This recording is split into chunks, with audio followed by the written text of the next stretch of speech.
Welcome to the deep dive. Today, we're going to be looking at AI, and how it's impacting everything. From the valuations of billion-dollar companies all the way down to how you might be living in just a few short years. Right.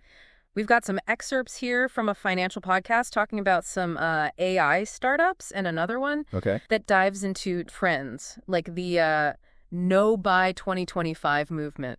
Interesting. Get ready for some surprises because the future is getting pretty weird. Weird and surprisingly familiar at the same time. Yeah. It's crazy to see how quickly AI is developing. All right. And it's changing the world around us, from cutting-edge tech to our everyday routines. Okay, so let's jump right in. One of the things that really grabbed my attention was this AI voice startup, 11 Labs. They just raised $180 million. Putting their valuation at $3.3 billion. That's a lot. They specialize in AI-powered voice cloning sound effects.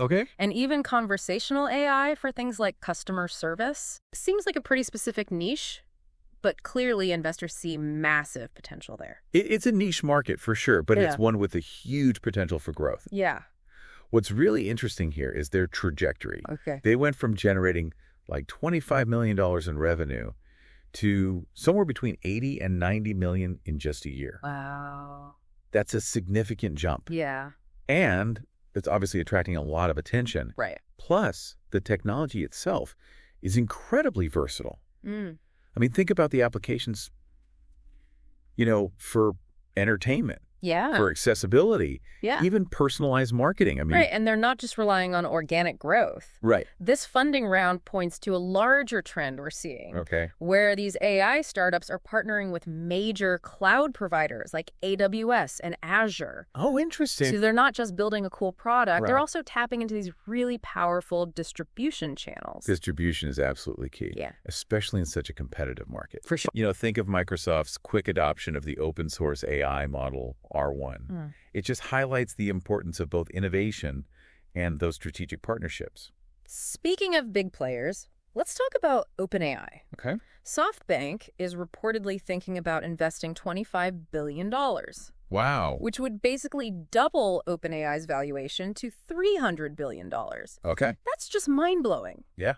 But with all this recent talk about competition and questions about OpenAI's long-term revenue model, is this valuation really justified? That's the billion-dollar question, isn't it? Yeah. To understand OpenAI's potential, we need to look at all the different facets of their business. You've got the consumer side with subscriptions for tools like ChatGPT. You've got the enterprise side with businesses using API calls. And then there's this whole other possibility of future artificial general intelligence products. Now, AGI, it's still largely theoretical. But it holds the potential to be a complete game changer. So multiple revenue streams. But is that enough to justify a $300 billion valuation? Wow. Especially when you compare it to some of these other tech giants out there. OpenAI is predicting a revenue of $3.7 billion in 2024. To give you some perspective, most of that is expected to come from subscriptions.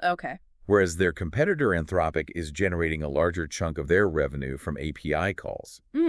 So even with similar projected revenues, the strategies are different. The question is, will OpenAI's strategy be sustainable in the long run?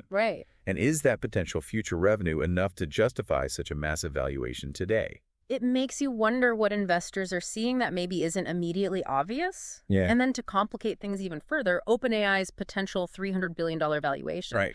It's more than double what NVIDIA lost in market cap after the release of that Chinese AI model, DeepSeek V3. That's an interesting comparison. It really highlights the volatility of this market. DeepSeek V3 is fascinating because it reportedly cost only $6 million to train, which is significantly less than models like ChatGPT. Wow. Now, there's some healthy skepticism around that figure. Some experts argue that the true cost is likely higher. Potentially due to factors that might not be fully accounted for. Things like government subsidies. Access to hardware through unofficial channels. There's been talk about China getting access to NVIDIA chips through Singapore. Which could be impacting those costs. Exactly. It makes you wonder if we're getting the full picture. Transparency is definitely an issue in this space. And it's worth noting that OpenAI CEO Sam Altman Okay. He's been very vocal about the high costs of training these large language models. Some speculate he might be strategically inflating the numbers to deter competition. Right. Which, let's be honest, is a pretty common tactic in the business world. It does make you question the motives behind some of these statements. Yeah. Especially when you consider the rise of open source AI. Could this be a sign that open source is going to become the dominant force in the long run? It's certainly a possibility. Yeah. The barrier to entry in AI is rapidly decreasing. Right. And open source models are becoming incredibly powerful. This could lead to a more diverse and innovative landscape. Yeah. Potentially disrupting the current dominance of companies like OpenAI. Right. But with greater access comes the need for responsible development and ethical considerations. Right. Which is a whole other conversation. Disruption seems to be the name of the game these days. It really does. And speaking of disruption, one story that caught my eye was about the smart chicken coop startup. A smart chicken coop? Yeah. That just secured a significant amount of funding.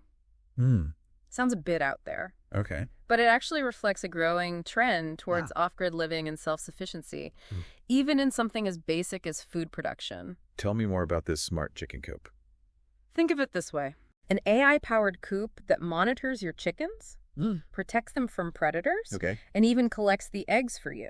Wow. That's a great example of how AI is being applied to solve real-world problems. Right. Even ones that seem quite traditional. Yeah. It seems like something straight out of a sci-fi movie. It does. I'm curious. Yeah. How does this tie into the bigger picture of AI's impact on our lives? Well, imagine a future where robots like Tesla's Optimus combined with AI systems make off-grid living not just feasible, but desirable. Interesting. You could manage your garden, your energy, and your food production all with the help of robots. So it's like a glimpse into a future where technology is really empowering individual autonomy. Exactly. It aligns with Y Combinator's recent push for startups that use AI to replace personal staff and democratize traditionally expensive services. Right. Think about it. Uber gave everyone access to a personal driver. Right. DoorDash brought personal chefs to the masses. Airbnb made owning a second home accessible to more people. Yeah. AI could be the next step in this evolution. It's like democratizing luxury. Yeah. And making a more self-sufficient lifestyle possible for more people. Right. But if AI makes everything from food production to energy more efficient, what happens to prices? Could we be heading towards a future where basic necessities become much more affordable? That's a really intriguing question. Yeah. Technology has a history of driving down the cost of goods and services. Of course. Just look at how the price of flat-screen TVs and powerful computers has plummeted over the past decade. For sure. AI could amplify this trend, making everyday essentials more accessible to a wider population. Yeah, this brings us to another fascinating trend, the No-Buy 2025 movement. Oh, right. This is where people are pledging to significantly reduce their consumption in 2025 as a response to things like inflation overwork and the desire for financial independence. Interesting. It's almost like a counter movement to the constant pressure to buy and upgrade. Yeah, is this a sign that people are starting to feel overwhelmed by the abundance of stuff and are seeking a simpler lifestyle? It's certainly a possibility. The no-buy 2025 trend seems to be a reaction to several factors. Yeah. There's the economic aspect with people feeling the squeeze of inflation and seeking ways to save money. Then there's the desire for financial independence. Right. And the rejection of what some perceive as excessive consumerism. And this is happening alongside declining iPhone sales. Apple, the company that built its empire on selling the latest and greatest gadgets, is now seeing people hold on to their phones longer. Wow. Is this a sign that we're reaching peak smartphone? Or is it a reflection of a broader shift in consumer behavior? It's likely a combination of factors. Yeah. The smartphone market has matured. Right. And the pace of innovation has slowed. Yeah. People aren't as compelled to upgrade every year. Right. At the same time, the no-buy 2025 movement suggests a growing awareness of the environmental and social costs of excessive consumption. It's a pushback against the always-on, always-upgrading mentality that has defined much of the digital age. It's almost like people are starting to question the values of traditional capitalism. Yeah. Even as technology creates the potential for greater abundance. It's a fascinating paradox. It is. And it leads to some fundamental questions about the future of work. Yeah. Consumption, and even what it means to live a fulfilling life. Right. If AI makes it possible for us to have our basic needs met with minimal effort, what happens to the traditional concept of work? Yeah. What motivates us to create and contribute to society? These are some really big questions. They are. And I'm not sure we have all the answers. Me neither. But it's clear that the convergence of AI changing consumer behavior and these societal trends is creating a really complex and rapidly evolving landscape. Absolutely. And navigating this new terrain will require us to be adaptable. Yeah. Open-minded and willing to challenge our assumptions about the world. It's a time of great uncertainty. Yeah. But also one of immense opportunity. For sure. The decisions we make today will have a profound impact on the future. Right. So it's crucial that we engage in thoughtful and informed dialogue about the world we want to create. It's a lot to process, for sure. It is. But that's what the deep dive is all about, isn't it? Exactly. Exploring these complex ideas and trying to make sense of a world that's changing faster than ever before. And there's still so much more to uncover. There is. Let's take a break here and come back to delve even deeper into the implications of this fascinating intersection of technology, society, and the future. Sounds good.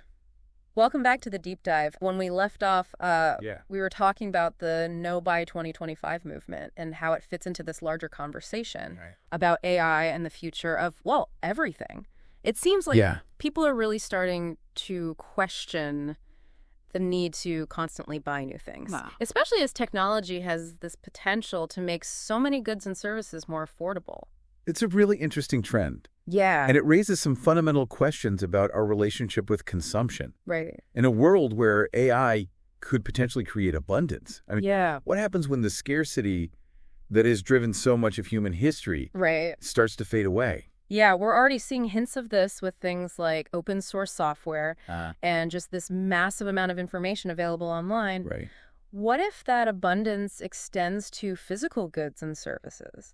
How does that change our economic systems, our social structures, even our sense of purpose? It's a complex question. Yeah. And there are no easy answers. Right. What's fascinating about the No by 2025 movement is that it goes beyond just saving money. Okay. It's about challenging the idea that happiness is tied to material possessions. It's about reclaiming control in a world that often feels overwhelming. Yeah. And opting out of the constant pressure to consume. It's almost like a yearning for simplicity and intentionality in a world of endless options and upgrades. Right. And it makes you wonder if this movement is a sign of things to come. Could this be a glimpse into a future where people are less focused on acquiring things and more focused on experiences, relationships, and personal growth? It's certainly a possibility. Yeah. And it ties into some of the anxieties people have about AI and automation. Right. What happens to our sense of purpose and identity if traditional jobs become increasingly automated? Right. How do we find meaning and fulfillment in a world where work as we currently understand it may look very different? Those are some pretty heady questions. Yeah, they are. It's both exciting and a bit terrifying to think about. Right. The potential for such a fundamental shift in how we organize society. Yeah. I'm curious, how do you see the No by 2025 movement fitting into this larger conversation about AI and the future of work? I think it's a really important piece of the puzzle. Okay. The No by 2025 movement highlights the potential for a shift in values from prioritizing material wealth to focusing on well-being, community, and purpose. It's a recognition that our current systems aren't sustainable. Right. And it's a search for alternatives. So maybe No by 2025 isn't just about buying less stuff. Right. Maybe it's a signal that people are searching for a different way to live. A way that's more aligned with their values and less driven by consumerism. Exactly. Yeah. And AI could potentially play a role in creating that different way of life. Okay. Instead of using AI to simply produce more goods and services, we could use it to optimize resource allocation, reduce waste, and create systems that prioritize human well-being. It's like using technology to empower people, rather than just feeding the machine of endless growth and consumption. Precisely. It's about recognizing that AI is a tool. Okay. And Like any tool, it can be used for good or for ill. Right. It all depends on the intentions and values right. of the people who are developing and deploying these technologies. So we need to be asking some tough questions. Yeah. Who benefits from these advancements? Right. Who's being left behind? And how do we ensure that AI is used to create a more equitable and sustainable future for everyone? Those are the million-dollar questions. Yeah. And there are no easy answers. Right. But by having these conversations, by engaging in thoughtful debate and challenging our assumptions, we can start to shape a future that's more aligned with our shared values and aspirations. This brings us back to something we touched on earlier. Okay. Apple's declining iPhone sales, it seems like. Right. People are holding onto their phones longer. Yeah. And the smartphone market might be reaching a saturation point. Is this a sign of a larger trend away from consumerism? Or is it just a blip in the tech cycle? It's probably a bit of both. Okay. On the one hand, smartphones have become incredibly durable and powerful. Right. People don't need to upgrade as frequently as they did in the past. Right. On the other hand, there's a sense that the smartphone market has matured. Yeah. The pace of innovation has slowed. Right. And consumers are less excited about incremental upgrades. So we might be reaching peak smartphone in terms of the current design and functionality. Right. What's next? What's the next big thing that will capture our imaginations and drive consumer spending? That's the question everyone in the tech world is trying to answer. Yeah. Some believe it's the metaverse, while others are betting on augmented reality. Okay. Or even more radical advancements in fields like biotechnology and nanotechnology. It's impossible to predict the future with certainty. It is. But one thing's clear. AI is going to play a crucial role in shaping whatever comes next. AI is already integrated into so many aspects of our lives. Right. From the way we communicate to the way we consume entertainment. Sure. It's only going to become more pervasive in the years to come. But as we've been discussing, it's not just about the technology itself. Right. It's about how we choose to use it, the values we embed in its development, and the kind of future we want to create. Absolutely. Yeah. We have a responsibility to ensure that AI is used to benefit all of humanity, not just a select few. Right. We need to be mindful of the potential risks and challenges, as well as the incredible opportunities that AI presents. It's like we're standing at a crossroads. We can choose to continue down the path of unfettered technological advancement, or we can take a more conscious and deliberate approach, shaping the future in a way that aligns with our values and aspirations. The choice is ours. Yeah. And the time to choose is now. The decisions we make today will have far-reaching consequences. For sure. Not just for ourselves, but for future generations. So as we continue our deep dive, I think it's crucial to keep these larger questions in mind. Absolutely. It's not just about the cool gadgets and the futuristic scenarios. Right. It's about understanding how these technologies are shaping the world around us and how we can use them to create a more just equitable and sustainable future for all.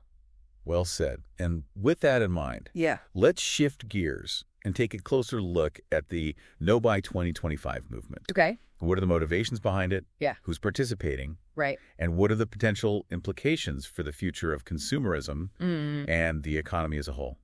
That sounds like a great place to pick up in our next segment. It does. We'll explore the No by 2025 movement in more detail. Okay. And try to understand how it fits into this larger conversation about AI technology and the future of everything.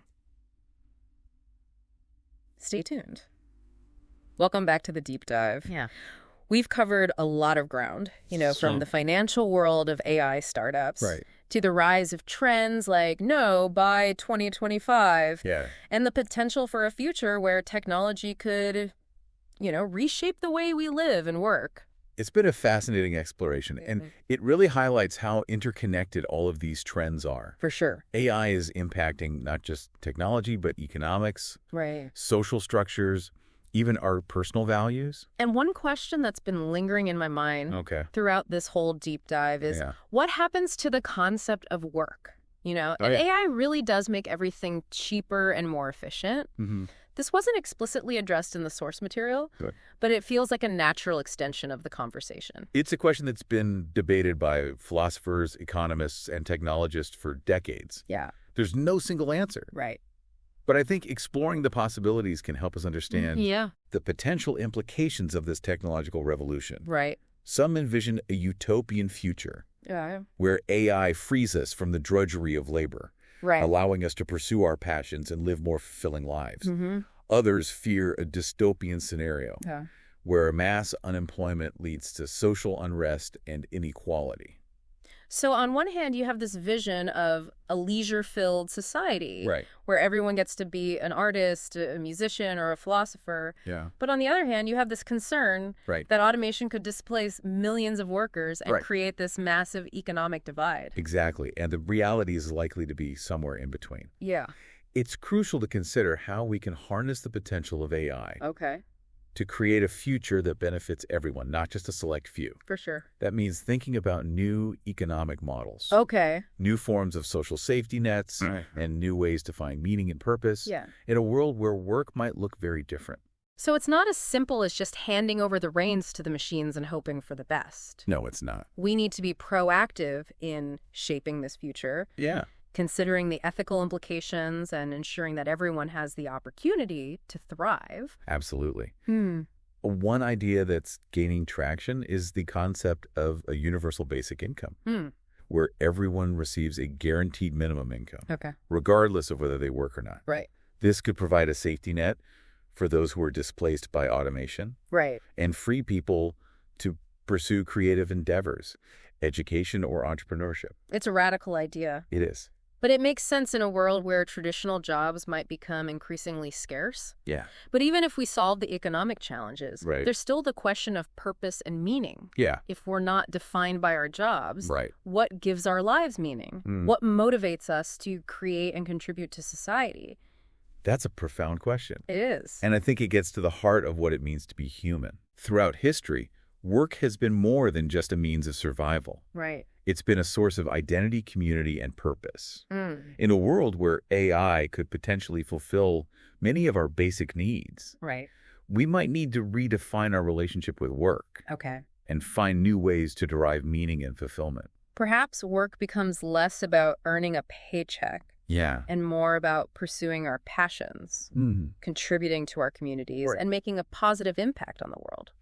Maybe it's about lifelong learning, creative expression, or simply connecting with others and building meaningful relationships. I think you're onto something there.